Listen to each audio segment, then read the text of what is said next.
They're eating her! And then they're gonna eat me! Oh my god! How's it going, guys?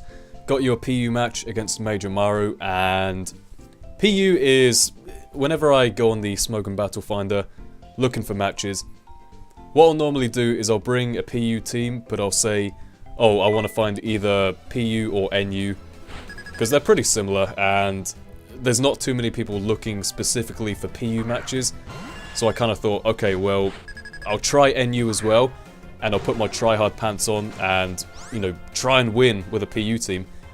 But Major Maru here actually has a PU team, which I thought was pretty cool because I actually find it harder going against PU teams normally because they're much less predictable. And even though the Pokemon are obviously not as capable as some of the stuff in NU, it has the element of surprise, which really does help out in a lot of situations. Now he brings in Duot here, which is going to go for a taunt. He just removed part of his leg, what the hell? What is that attached to his leg? Just a shell, or I guess it's like a weapon he uses? I don't know, but brings in Mawile, and I'm going to go for a knockoff on anything.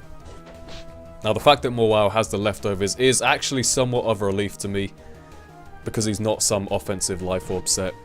I guess the Intimidate should have given that away as well. Now I bring in Soul Rock to take whatever, wasn't exactly sure what he'd go for, maybe Stealth Rock. But I decide, alright, I'll go for a Will-O-Wisp just to burn this thing, hopefully make it useless, and gradually whittle it down. So he has Iron Head, that's fine, does a bit of damage to me, and I think next turn we are both going to get up our Stealth Rocks, which are of course the best move in the game, as people like to say.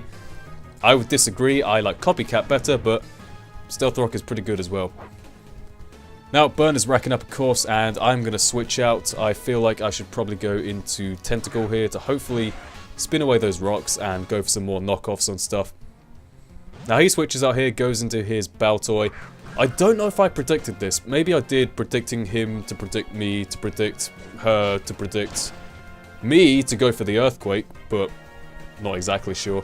I go for a knockoff, get rid of the Eviolite on the Baltoy. That's good. Now he's going to switch out and go into his Dustox as I just go for a Rapid Spin just to get rid of them rocks, because I definitely do not want them on my side.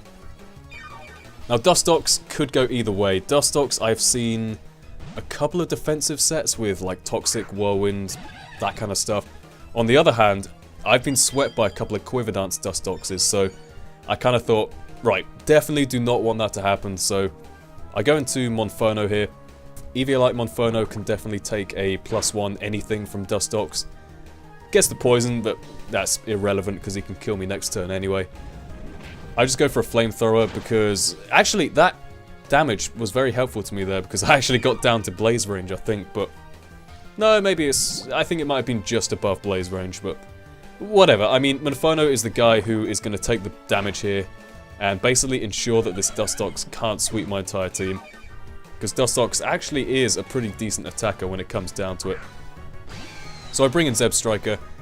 Was, you know, fingers crossed that I could actually outspeed after +1. And yeah, Zebstrika is ridiculous in terms of speed, so definitely do outspeed. Now, I kind of want to give the impression that I am choiced.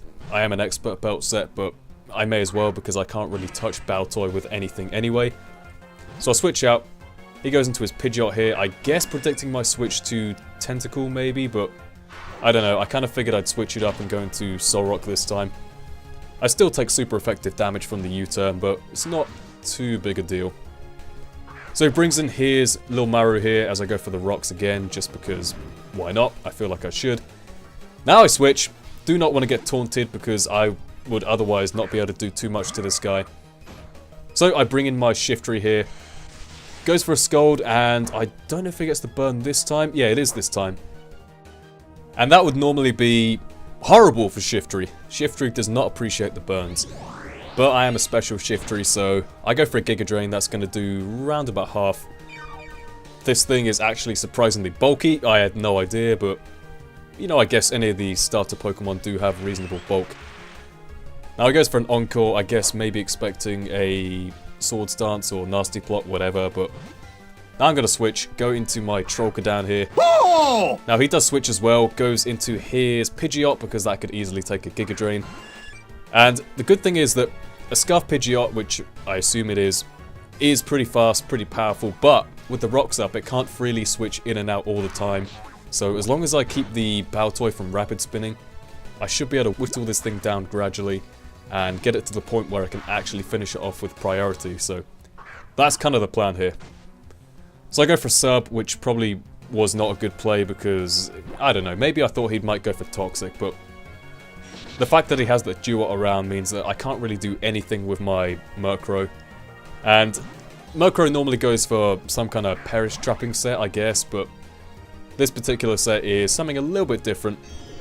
Got 2 priority moves. Actually, the entire set is priority because of Prankster, but it's kind of a different angle on it, if you know what I mean. I thought I'd try out something different, just to keep the game fresh, I guess. So I'll bring in Zebstrika here. I think he does predict my switch here because he goes for Scold as opposed to Taunt. Not that I could really do anything to him anyway, but Zebstrika's in. Go for a Overheat because I figure he's going to want to switch into this thing.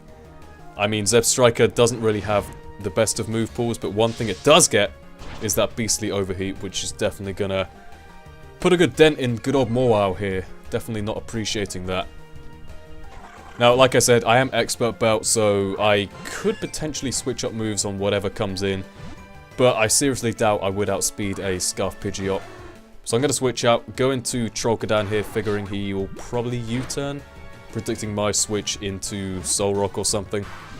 So that works out. Get to keep Olcadan alive for a little bit longer. Now he brings in this guy again, and it is really stopping my Murkrow here from doing some serious damage. As weird as that sounds, like this little Duot thing with Taunt and whatever else it's got, Scold, Knockoff, has it shown Knockoff? I don't know. Pretty decent set nonetheless. Now I switch out here, definitely do not want the burn, and I'm going to switch into Tentacool. I think he does predict this and goes back into his Pidgeot, which was a good play. Now I kind of figure, okay, this time I'll switch it up, I'll go into Soul Rock, figuring either Brave Bird or Return. He actually has Double Edge, which is fair enough, you know, more powerful Return. And yeah, takes it pretty well, so Soul Rock is definitely taking those hits for days. Now switches out, goes into his Electrode, and I believe I am just going to set up my rocks again because he did spin them away.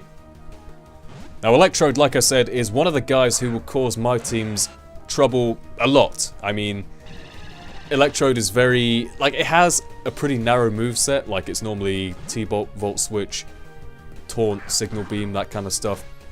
But the fact that it's so quick means that you'll have trouble taking it down in any case. So I'll bring in Tentacool. I kind of figured he'd go for Signal Beam knowing that I have the Zebstrika around, which actually doesn't even have Motor Drive. I think it has Sap Sipper, but nonetheless, I figure go into Tentacool, get off a Toxic on the Baltoy here, and now I can get a free switch into Shiftry. And at this point, I want to kind of switch up moves, so I'm going to go for a Dark Pulse on whatever comes in. He does decide to bring in his Electrode, which I'm not too sure about. I probably would have just left Baltoy in to die, but whatever, his choice. I mean, Electrode can definitely take one attack from full, so I guess he wanted to keep his Baltoy around. Now, Dark Pulse does a pretty good chunk of damage, and I do have Sucker Punch, but I doubt I could take him out from that kind of range with a burn. So I'm going to switch out, go into my Costa del Sol, pretty much just to sacrifice it, but he ends up switching out as well, which is fair enough. Now, I don't want anything else to take a U-turn, so I'm just going to let Solrock die at this point. His only physical attackers were Mawile and Pidgeot as well, by the looks of it, so I thought, okay, no real need to keep it around. Brings back in the Electrode, and I bring in Olcadan. Oh! Go for a Sucker Punch, which is my only attacking move on this set. I have Sucker Punch and one mystery move, which you'll see in a sec. And the other two are just priority trolling moves, whatever. Brings in the Lil Maru, and again, I don't want to stay in. I don't want to risk the burn in case I need the Sucker Punch for later. Now he goes for Taunt, which is fair enough. Don't want me roosting and stuff. Now from here, I could go for a Giga Drain to get health back, and I think I do end up doing that just because I do not want to lose Shiftry at this point. It'll be useful for the priority on the Pidgeot. So I go for Giga Drain. Baltoy comes in, and despite the Eviolite special bulk that it has, believe me, it does have some good bulk. Great Rapid Spinner. it is going to die to a Giga Drain, so that's nice. Now in comes the Pidgeot, and once again, I don't want anything else taking a hit from this guy, so I'm just going to go for Sucker Punch, and that is going to do a little bit of damage, I guess, but not really too big a deal either way. Now Shiftry goes down, and Pidgeot, of course, is at a range where a Sucker Punch would probably take him out. And I kind of figure, okay, well, he's going to want to switch out here, fearing the Sucker Punch. So I'm actually going to reveal my last move here, which is the Mirror move, which of course benefits from the priority of Prankster, so it kind of works on Murkrow, but again, it is a bit of a gimmicky move. Now, unfortunately, I kind of got confused as to whether or not that would actually work, and it turns out it doesn't, so that didn't work out. But now it's just Duot versus Tentacool, and he's not going to switch out because he's fearing the burn on Pidgeot, which is understandable. And it's just kind of a derpy stall war between Duot and Tentacool, just scolding each other to death pretty much. I think they both die on the same turn, so it basically boils down to Pidgeot versus Murkrow, and by that point I should be able to take him out with a Sucker Punch. If not, I will die to obviously a Brave Bird or Double Edge or whatever. So Tentacool goes down, that's fine. I bring in Zeb Striker just on the off chance I can actually outspeed a Scarf Pidgeot. I think I went for me first just for style points, but nope, that's not going to happen. Zeb Striker goes down. He was a brave warrior. He'll fight again another day. Pidgeot is down to a range where Sucker Punch would kill, but I will be a troll, as Olcadan says. Oh! Go for sub, take the Double Edge, and of course I can then go for Mirror Move on the next turn, retaliate back with my own Double Edge, and Murkrow is going to seal the victory here. Not too bad a Pokemon. I reckon it has some interesting usage with the Prankster ability. Nice little Double Edge animation there, which, by the way, I feel like I should upgrade to the Black and White 2 ROM just for the new animations. I mean, I'm still using like Black and White 2 movesets on the Black and White 1 ROM, but yeah, I should probably update that sometime, but I'm kind of waiting for them to release some kind of music disabling code like with this one, how I record my videos, but we'll see how it happens. Anyways, hope you guys enjoyed, and with that being said, I will see you all next time. Goodbye.